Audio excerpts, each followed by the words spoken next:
Salut tout le monde, j'espère que vous allez bien. On se retrouve aujourd'hui pour le 3e épisode du PG Podcast.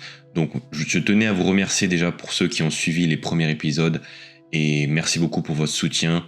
Donc aujourd'hui on va parler de mon passage à la clinique, donc lorsque j'étais hospitalisé pour mon anorexie. Dans la dernière vidéo, nous avons parlé de ce qui m'avait amené à être malade, ce qui m'avait amené à être anorexique.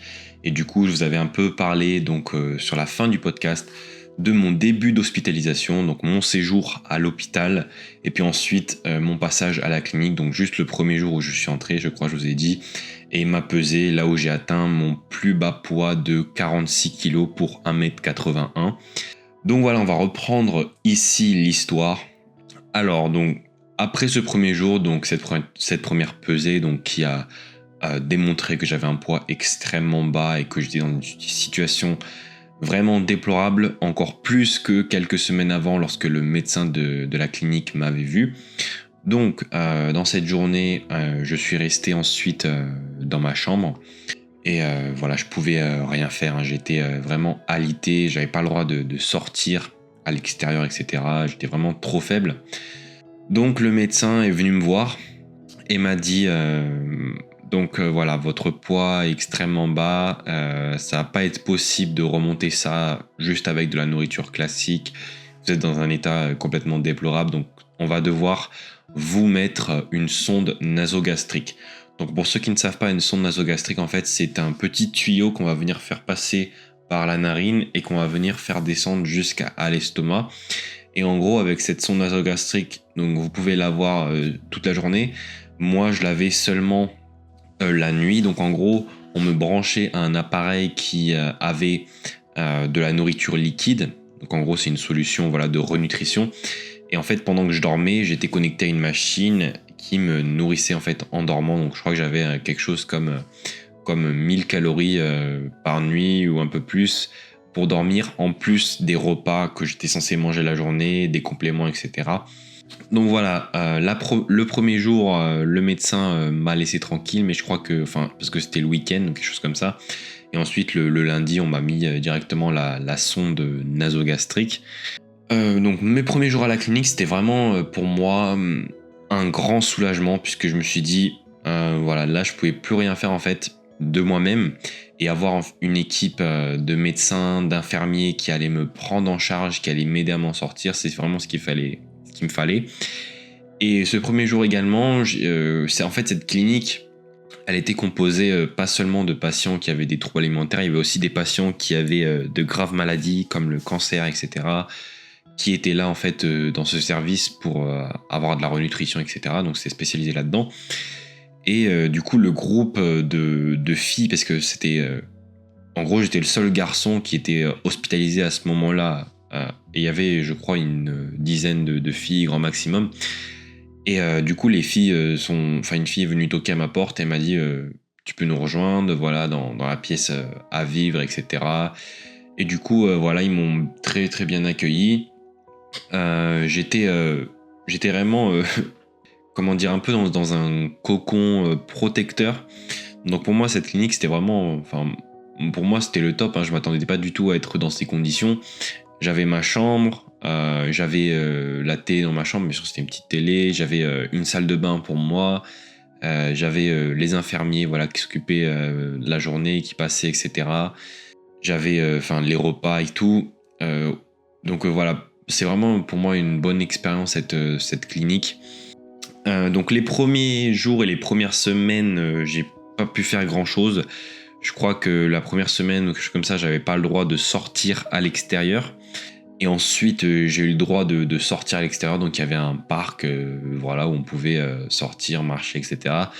Donc bien sûr, pour les personnes qui ont des troubles alimentaires, des troubles, voilà, on a tendance à faire trop d'activité physique. Donc bien sûr, c'est surveillé quand même. On peut pas trop faire ce qu'on veut, marcher tout le temps dans le parc, sinon ça passera un peu bizarre pour les autres infirmiers. Mais en fait, ce parc regroupait plusieurs unités. Donc il y avait une unité psychiatrique, une unité au moment où j'étais plus médicale, et une unité post-aiguë. Donc l'unité post-aiguë, c'est une unité pour les patients qui ont des problèmes psychologiques, mais qui sont dans un état très graves. Donc c'est-à-dire qu'ils ils peuvent faire des tentatives de suicide, etc. Donc on les met dans cette unité pour vraiment les préserver, pour pas qu'ils fassent des bêtises, quoi. Donc voilà. Donc la première semaine pour moi, c'était voilà, j'ai rencontré la diététicienne, j'ai rencontré également le kiné. Donc on avait un kiné qui passait une fois par semaine pour nous faire des massages, etc. Pour nous faire parce que voilà, quand on est dans cet état, on souffre physiquement, on a plein de douleurs en fait, comme c'est pas un état normal, on a plein de douleurs, on a plein de problèmes digestifs, plein de trucs comme ça en fait qui fait qu'avoir de la kiné ça peut aider. J'ai rencontré la diététicienne, donc avec la diététicienne j'ai pu faire établir un plan alimentaire. Donc moi au début c'était vraiment compliqué.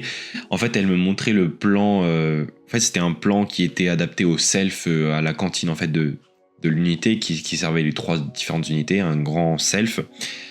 Et en fait, nous, en tant que patients, on pouvait avoir les repas qui étaient... Enfin, moi, je mangeais pas au self. J'ai pas commencé à manger au self avant plusieurs mois, même avant presque 6 mois, voire plus. Donc, les repas sont livrés...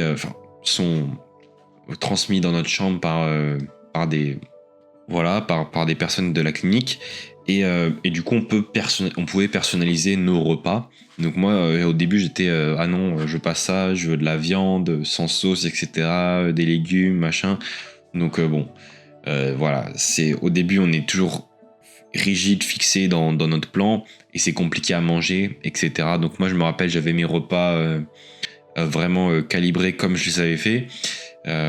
Et j'avais à cette époque-là la manie en fait de vraiment couper en fait tous mes aliments en tout petits, faire des mélanges et manger vraiment doucement pour savourer. Donc voilà, je sais pas pourquoi, c'est vraiment un problème.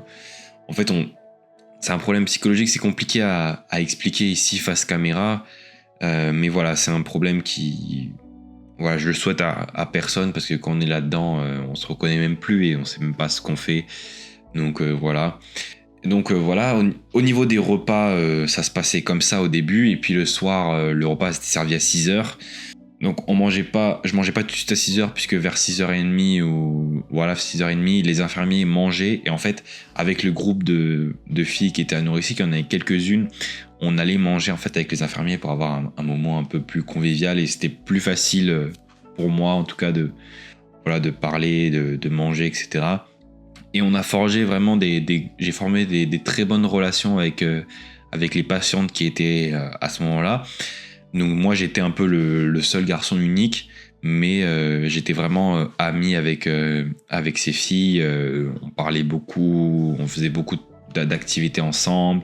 C'était pour moi vraiment une sorte de deuxième famille que j'ai découvert dans cette clinique, avec les infirmiers, avec les médecins, les psychologues, les psychiatres, etc. C'est vraiment en fait quelque chose qui est organisé pour vous faire aller mieux. Bien sûr, ça prend énormément de temps. Moi, je suis sorti de cette clinique, je suis rentré au mois de juillet 2014 et je suis sorti un an après, en 2015. Donc ça m'a mis un an quand même à sortir de cette clinique. Donc voilà, au début, je vous ai parlé de la sonde nasogastrique. Je me souviens dans le parc, je faisais des choses que, voilà, c'était pas forcément bien. Si aujourd'hui les médecins le savent, mais en gros, le parc, il y avait eu un portail où on pouvait sortir à l'extérieur. Et en fait, c'est sur la commune de la Tronche. Donc pour ceux qui connaissent, il y a au-dessus, c'est un peu les montagnes, courants, etc. Et on pouvait sortir. Donc moi, je sortais et j'allais marcher en dehors de la clinique. C'était interdit, mais voilà, je le faisais pendant les périodes de consultation, de réunion des infirmiers, etc. Et voilà, je me souviens, voilà, il y avait une petite supérette, etc. Donc après, plus tard dans l'année, on sortait avec des filles un peu pour aller acheter des trucs à la supérette, et on revenait, etc. Et je me souviens qu'une fois, on avait vu un médecin qui passait en voiture, et après nous avait convoqué dans son bureau, bien sûr rien de méchant, mais pour nous dire, voilà, sortez uniquement quand vous avez des permissions. Parce qu'en gros, en fait, à la clinique, on avait le droit de sortir, je crois, le week-end. Donc on pouvait avoir des permissions au week-end, donc bien sûr pas au début quand on est dans une situation difficile, mais après au fur et à mesure que la situation s'améliore, on peut avoir des permissions pour sortir le week-end, donc pour aller voir sa famille, pour aller chez soi, On peut également sortir en semaine. Donc moi, je sais que je prenais une permission en semaine, un après-midi, où j'allais, soit on sortait, on pouvait en prendre un peu n'importe quand on en voulait. Bien sûr, il fallait pas qu'on ait des rendez-vous à la clinique avec les psychiatres, etc. Mais on pouvait sortir, par exemple, un après-midi en semaine. Moi, je sais que quand je commençais à aller mieux, plus tard dans l'année, je prenais ces permissions pour en fait aller à la piscine et nager. Mais je vous expliquerai ensuite. Et même pour aller à la salle, j'en ai pris vers la fin pour aller à la salle. Donc je vous expliquerai ensuite, bien sûr, comment je faisais. Et voilà, donc on avait des systèmes de permission. Donc les premières semaines, je vous ai dit, je pouvais pas sortir. Donc j'étais à l'intérieur, je lisais des livres, j'avais mon PC, donc je faisais un peu des trucs. C'était compliqué. Ensuite, je pouvais sortir à l'extérieur, donc je commençais à marcher dans le parc, etc., à voir un peu les autres personnes. Et ensuite, il y avait aussi un planning d'activité physique. Alors, ce qui était extrêmement bien avec les cliniques, c'est qu'il y avait un planning en fait où on pouvait faire des activités comme renforcement musculaire, musculation, piscine, balnéothérapie. Il y avait plein d'autres activités, je me souviens plus exactement.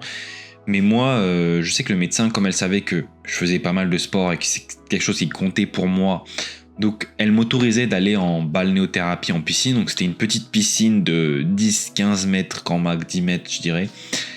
Et dans cette piscine, généralement, on était censé être dans l'eau, se relaxer, faire quelques mouvements pour reprendre un peu de muscle, faire des mouvements avec des objets, etc. Et moi, j'utilisais en fait ce temps de balnéothérapie pour nager. Et en gros, je nageais pendant 30 minutes non-stop. Et il y avait des APA, donc c'est des personnes qui s'occupent en fait des personnes qui ont besoin d'avoir une activité physique adaptée, ça s'appelle donc APA, activité physique adaptée. Et ces personnels APA, en fait, elles nous prenaient en charge pendant ces activités physiques. Et moi, je me souviens qu'elle me limitait un peu pendant que je nageais. Donc voilà, elle me disait, Pierre, c'est bon, là, t'as fait tes 30 minutes, maintenant tu t'arrêtes. Je discutais avec eux, mais ils me laissaient faire. Ils étaient vraiment très très sympas. Et j'avais aussi des périodes de renforcement musculaire. Donc on allait dans une petite salle, on faisait des exercices adaptés avec ces personnes-là aussi. Et en fait, je pense que c'est ces personnes-là qui m'ont vraiment donné le goût de faire du sport, mais pour me reconstruire physiquement et pas du sport pour me détruire, comme je le faisais avant. Et vraiment, elles m'ont donné le goût au renforcement musculaire, à la musculation, mais sous une autre manière de faire en fait. Une manière de, tu as un corps, essaye de le préserver, essaye de le renforcer. Fais de l'activité physique pour ton bien-être et pas forcément pour te détruire. Et du coup, j'ai appris avec eux que je pouvais faire du sport sans pour autant perdre du poids et me sentir bien quand même. Et c'était vraiment sympa, ces activités avec eux. Ils m'ont vraiment aidé à m'en sortir. Je pense qu'ils ont joué un grand rôle. Hein. Bien sûr, il y a eu plein d'autres facteurs, mais eux ont joué un rôle, en tout cas, dans ma récupération. Donc voilà, par rapport à ces activités physiques, donc voilà, ce qui était bien, c'est que dans cette clinique, j'ai réussi à reconstruire un cercle social. Voilà. À faire des activités physiques, à faire des activités où je voyais du monde, où en gros j'étais pas concentré uniquement sur mon problème, il y avait le problème des autres, et puis on pouvait partager, etc. J'ai construit de très très bonnes amitiés. Également, c'était mon année de première au lycée, et du coup j'ai pas pu réattaquer la rentrée tout de suite parce qu'en fait au mois de septembre, moi je venais d'arriver en juillet, et en 2 mois, j'étais pas encore très 100% prêt. Donc au mois de septembre, j'ai repris les cours dans l'unité de... En gros, il y avait des cours pour les personnes qui étaient dans ces unités, donc soit psychiatriques, soit médicales, soit post-aigu. Et on était dans une toute petite classe de maximum 10 élèves max, et j'avais pas tous les cours au début. Je crois que j'avais maths, j'avais sciences, mais j'avais pas histoire encore, j'avais pas français. Ça, j'ai repris au fur et à mesure au cours de l'année. Et bien sûr, j'ai pas eu EPS cette année-là, donc j'ai été dispensé d'EPS. Mais pareil, les professeurs étaient vraiment excellents dans ces unités-là. Franchement, ces personnes-là qui se vouent à faire de l'éducation pour des personnes qui sont dans des situations difficiles, C'était vraiment, c'est vraiment des super personnes et en plus leur cours était super, c'était vraiment très sympa en effectif réduit. Après ensuite quand je suis repassé l'année d'après en terminale et que j'étais en classe de 30-35, j'ai vu la différence, c'était pas du tout pareil. Donc j'ai vraiment apprécié aussi ça. J'ai aussi rencontré des élèves qui, mais en fait les gens se disent, les gens sont en psychiatrie ou voilà, ils ont des problèmes, ça va pas être des gens normaux, mais si en fait c'est des gens normaux et c'est vraiment des gens très sympathiques. Hein. Moi, je me sentais super à l'aise dans cette classe, vraiment. Que de la bienveillance en fait avec ces personnes-là.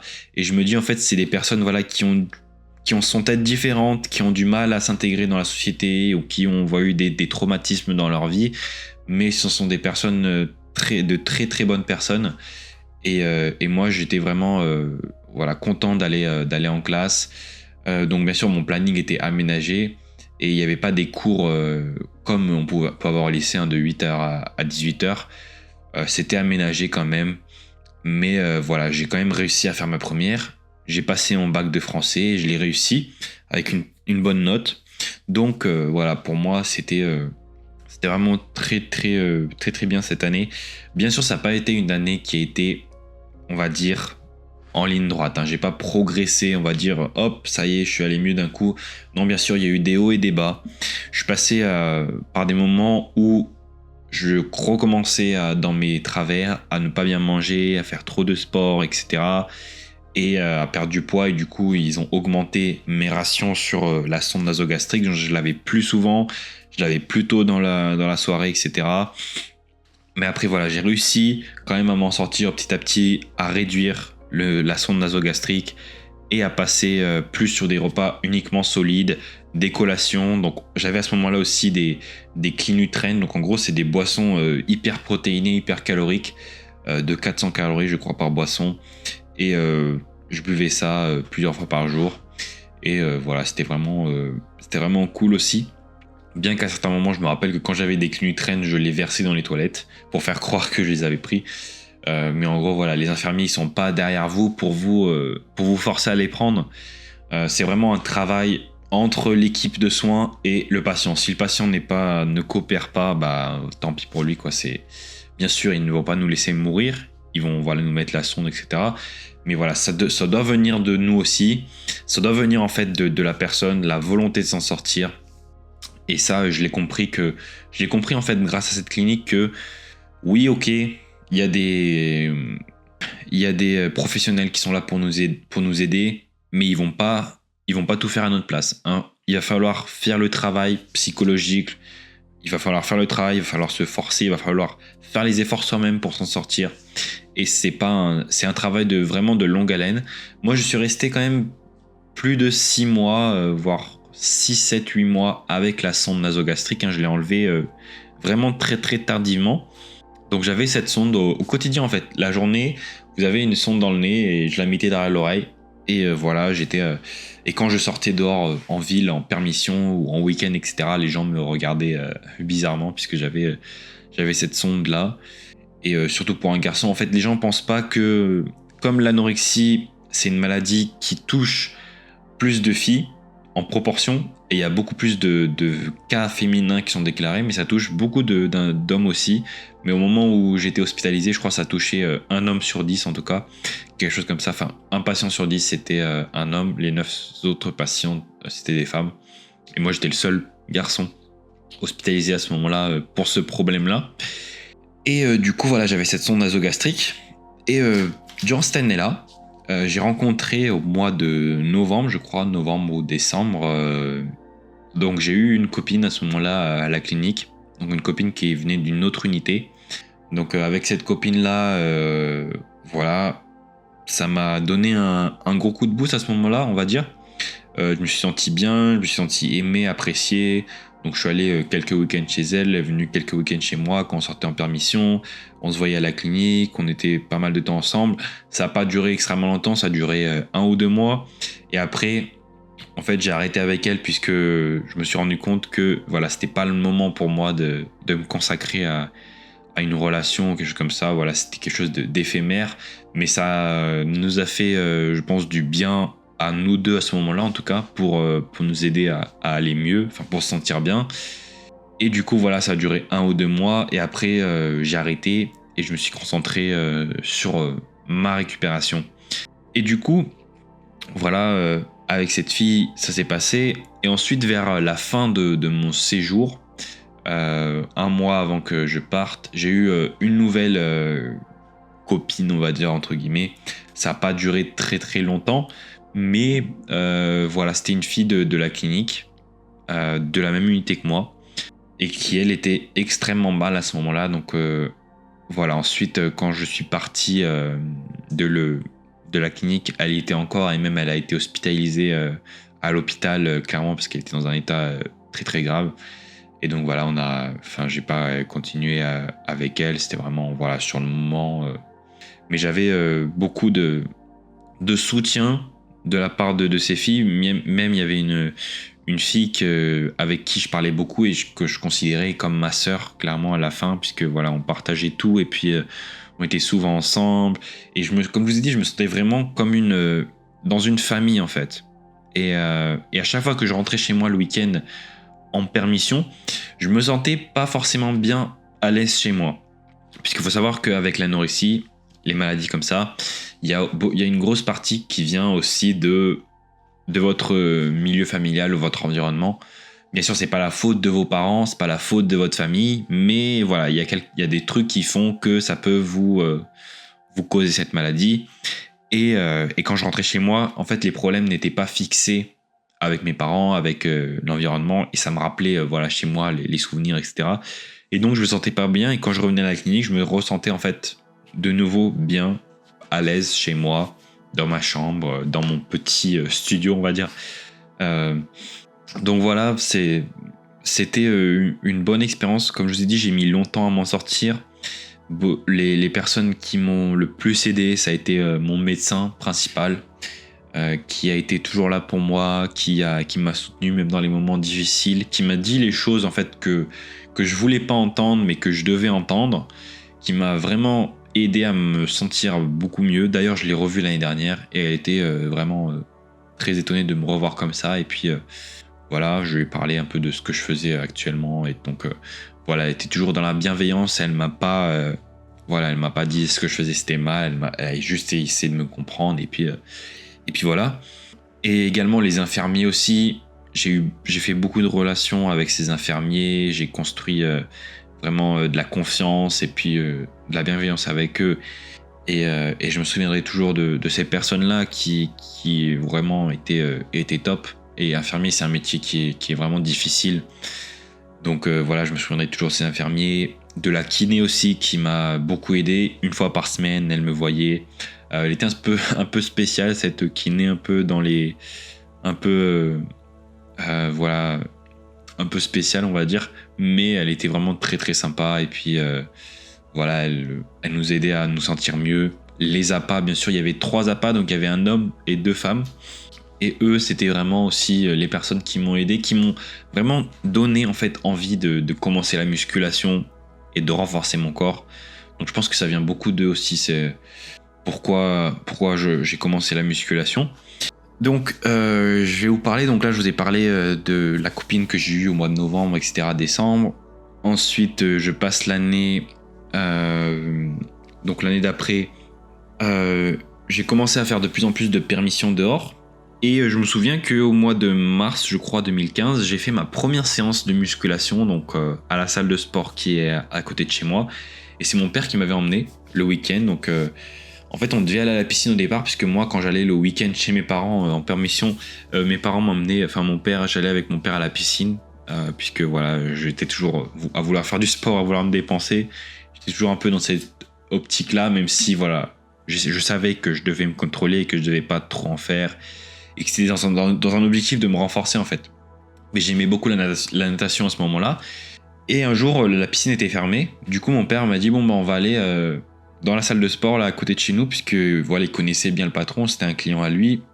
Et du coup, j'ai découvert la salle et j'étais vraiment émerveillé par cet univers. En fait, je me suis dit ah ouais, c'est vraiment cool. Enfin, j'avais déjà un peu fait de musculation avec le club de vélo l'hiver au départ, mais comme c'est dans un objectif de vraiment renforcement pour le sport, etc., c'est pas du tout pareil. Là, donc voilà, j'ai fait la musculation. Je suis arrivé dans la salle et j'ai commencé en fait à tester vraiment toutes les machines. J'étais un peu émerveillé. J'ai vu des individus qui étaient bien musclés et tout. Je me suis dit ah ouais, ça a l'air vraiment cool. Et du coup, je me suis intéressé de plus en plus à ce sport. Et quand je suis retourné à la clinique et que j'avais les ateliers musculation dans mon planning, j'ai demandé au médecin ouais, je veux aller en muscu si possible. Le médecin m'a dit ouais, attention, pas trop de muscu quand même. Et quand j'allais en musculation, voilà, j'étais avec les appâts et je disais ah ouais. Je vais à la salle maintenant, quand je vais en permission, etc. Et il y avait un bon rendez-vous couché, je me rappelle, je disais ah ouais, j'ai envie de tester mon max et tout. Enfin, j'étais vraiment excité par la muscu. Et à ce moment-là, je cumulais natation, muscu, enfin natation à la clinique. En fait, je faisais mon planning sportif en fonction des ateliers qu'ils proposaient, même si, à la piscine, je faisais un peu trop souvent. En fait, je me souviens qu'à la piscine, quand je nageais, il me stoppait au bout d'un moment et puis après je prenais les haltères qu'il y avait en mousse pour faire dans l'eau, etc., tous les objets, et je faisais des mouvements de muscu et tout, et j'étais vraiment dans un objectif de reconstruire mon corps, et je commençais en fait à aimer de plus en plus mon corps parce que je reprenais du poids, mais en faisant de l'activité physique là-bas, je reprenais pas mal de muscles et je commençais à me dire que voilà, je pouvais reprendre vraiment du muscle, faire les choses bien. En plus je commençais à aller manger au self de la clinique, et du coup voilà, je faisais moi-même mes repas et j'essayais de faire des bons repas, protéinés, bien complets. J'essayais de manger beaucoup en fait, j'essayais de prendre plus de portions, etc., de me resservir, et du coup voilà, j'allais à la salle de sport une fois par semaine à ce moment-là en permission, et sinon j'allais à la piscine aussi, mais j'ai vraiment commencé à aimer la salle de sport à ce moment-là. Donc voilà, quand je finis la clinique, que je sors, que le médecin m'autorise à ressortir, donc j'avais atteint, je crois, un poids de 55 kg, donc le poids, 10 kg de plus que quand j'étais arrivé. Et le médecin m'a dit, voilà, c'est ok si tu veux sortir. Donc j'avais passé mon bac de français, bien sûr, avant. Et puis voilà, j'ai décidé de partir de la clinique à ce moment-là. Je me suis dit, je pouvais m'en sortir tout seul chez moi, c'est bon. Donc j'allais passer en fait l'été chez moi, et j'avais repris confiance en moi, et le médecin était ok pour que je sorte. Donc voilà, je fais mes valises, je dis merci à tout le monde, merci à la clinique, merci de m'avoir accueilli. Je pourrais raconter plein d'autres anecdotes par rapport à cette année en clinique, mais je préfère que vous me disiez en commentaire si vous voulez que je parle plus en détail de ce qui s'est passé. Là, je pense que j'ai fait un peu un aperçu général. Mais voilà, je sors de la clinique et je vais passer l'été chez moi. Sauf que ce que je savais pas, c'est que en fait, à ce moment-là, quand je sors de la clinique, j'étais suivi par un psychiatre à la clinique à ce moment-là aussi, qui m'avait donné un traitement antidépresseur. Donc, le traitement antidépresseur, je le prenais, et en fait, c'était ce traitement qui, en partie, je pense, a joué dans le fait que je me sente bien, puisque voilà, c'est le but un peu des antidépresseurs, des SSRI, c'est de vous enlever en fait votre dépression. Et en fait, ils avaient décidé de me donner ce traitement antidépresseur auparavant, puisque j'étais passé par une période à la clinique où j'étais vraiment, vraiment très mal. Et j'étais allé voir le médecin et je lui avais dit, je me sens vraiment mal, je ressens du vide, je me sens pas bien, je pense. Et du coup, après, avec le psychiatre, il m'a posé des questions. Il m'a demandé, est-ce que vous avez des idées noires? Je lui ai dit oui. Est-ce que vous pensez à vous suicider? Je lui avais dit oui, etc. Donc, ils avaient envisagé de m'envoyer en unité post-aiguë à un moment. Et j'avais même visité cette unité. Et puis, j'avais dit non, c'est bon, ça va aller. Du coup, le seul point que j'avais à respecter, c'est de prendre un traitement antidépresseur, puisque ils pouvaient pas me laisser comme ça. Et c'est vrai que le traitement antidépresseur à ce moment-là m'avait aidé. Donc je sors de la clinique et je commence à être chez moi, et je me sentais vraiment bien avec cet antidépresseur. J'étais motivé, j'allais à la salle, j'avais un plan d'entraînement 5 jours par semaine, j'avais rien à faire, c'était l'été, et je pouvais pas commencer à travailler tout de suite parce que j'avais pas encore 18 ans. Donc voilà, je voulais travailler, mais mon père m'a dit non, attends 18 ans pour pour travailler avec... il avait un copain à lui qui a une usine, du coup, je pouvais travailler chez lui, mais il voulait que j'attende que j'ai 18 ans. Et puis en plus, je venais juste de sortir de la clinique. Voilà, il souhaitait pas me mettre la pression. Donc, je sors et j'étais toujours sous ce traitement antidépresseur. Je me souviens, je me réveillais le matin très tôt, je faisais du yoga, j'allais à la salle. J'écoutais des vidéos YouTube toute la journée sur la muscu en anglais, etc. En fait, c'est à partir de ce moment-là où j'ai commencé à m'intéresser vraiment à la muscu, au fitness, mais plutôt au fitness anglophone. Et c'est là, à ce moment-là où j'ai commencé vraiment à apprendre l'anglais et à vraiment me forger des bases en anglais. Bien sûr que j'étais à un niveau correct, on va dire, mais après, en écoutant en fait au quotidien des vidéos YouTube, en me plongeant au quotidien avec l'anglais, écouter des trucs de yoga en anglais, faire des séances en anglais, écouter des youtubeurs en anglais, etc. Ça m'a vraiment aidé à apprendre l'anglais et à avoir le niveau que j'ai aujourd'hui. Et du coup, je me sentais vraiment très, très motivé, je faisais beaucoup de choses. Et ensuite, un jour, j'ai décidé, je sais pas pourquoi, d'arrêter le traitement. Je me suis dit, je me sens bien, j'ai plus besoin de ce traitement antidépresseur. Et du coup, j'arrête le traitement. Et ensuite, c'est à partir du moment où on allait partir en vacances avec mes parents. Donc, toujours au même endroit. Donc, l'endroit où j'étais parti 2 ans auparavant. Puisqu'en 2014, j'ai pas pu partir en vacances avec mes parents. Puisque j'étais à la clinique. Donc, on repart dans le sud, au même endroit. Et j'avais plus de traitement des dépresseurs. Et là, je commence à me sentir bizarre, j'étais pas bien, j'étais ailleurs, je recommençais à être un peu dépressif. Et en fait, c'était les symptômes de sevrage de ce traitement antidépresseur.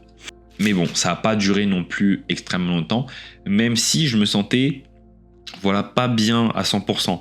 Même si après, en rentrant des vacances, je reprenais la salle et je me sentais quand même ok dans l'ensemble. Et ensuite, c'est à partir de... Donc l'été passe, je maintiens, on va dire, mon poids. Je prends pas trop, mais je prends un peu de poids, mais pas trop. Donc je crois que j'avais pris 3 kilos, quelque chose comme ça, avec la muscu, avec l'alimentation. Donc c'est quelque chose d'intéressant. Mais j'étais pas trop focus sur mon poids à ce moment-là, puisque je sais que je réagissais plutôt mal en fait à regarder mon poids. En fait, quand on est anorexique, boulimique ou... un trouble du comportement alimentaire, les personnes qui ont des troubles du comportement alimentaire vont avoir tendance à vous dire qu'ils n'aiment pas trop regarder leur poids. S'ils pouvaient éviter de regarder leur poids, ils le feraient. Généralement, les veilles de peser à la clinique, je me souviens que les filles, elles étaient vraiment très anxieuses par rapport à la pesée.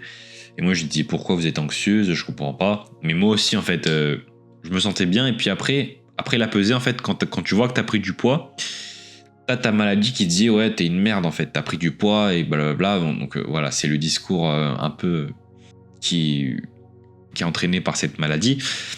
Mais voilà, je regardais pas trop mon poids.